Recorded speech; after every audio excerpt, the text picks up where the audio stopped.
শালার ছেলে, তোর ভাই হেলিকপ্টারে চড়ে আর তুই কুড়ে ঘরে পচিস। আজ থেকে তুই আমার ছেলে না, বের হয়ে যা। আমার বাড়ি থেকে আর কোনোদিন মুখ দেখাবি না। আজ আমার কাছে টাকা নাই, ঘর নাই বলেই বাপ আমাকে তাড়িয়ে দিল, কিন্তু মনে রাখিস একদিন এই রাস্তাতেই সবচেয়ে বড় বাড়ি উঠবে। ভাই একটা কাজ দেন, খুব দরকার। যে কোনো রোডের কাজ আমি করতে পারবো। কাজটা খুব কঠিন, সারাদিন খাটতে পারবি তো? পারবো ভাই, কাজই তো আমার শক্তি।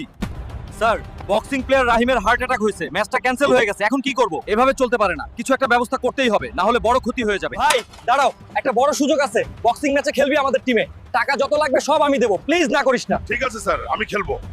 আর কিছুক্ষণের মধ্যেই শুরু হচ্ছে হাল্ক আর কালা রেন্ডার মহা বক্সিং ম্যাচ। কমেন্টে বলো তোমরা কাকে জিততে দেখতে চাও। কি রে পচা পালং, তুই রেন্ডার সাথে লড়বি নাকি? বন্ধুরা আমাকে শুধু একটা লাইক দাও, তাহলে রেন্ডাকে আসল পাওয়ার দেখাবো।